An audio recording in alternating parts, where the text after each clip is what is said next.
আপনারা আপনাদের শিশুদেরকে, আপনাদের নিজেদেরকে ডগ বানাবেন না ডক্টর বানাবেন? Dog or doctor? আমি একটি আয়াত কিনতে পড়েছি, সূরা আল আরাফ ভার্স 176, ফামাসালুহু কামাসালিল কালব।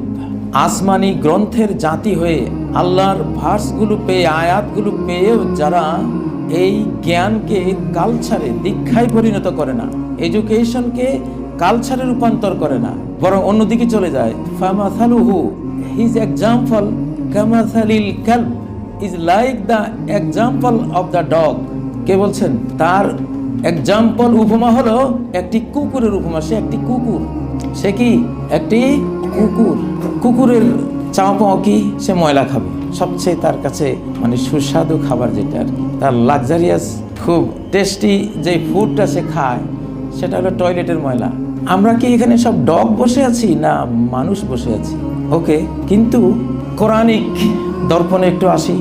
ম্যাক্সিমাম বিদ্যালয়গুলো ডগ পালে, ওস্তাদরাও ডগ, ছাত্ররাও কোরআনের ভাষায় ডগ। কখন সে ডগ?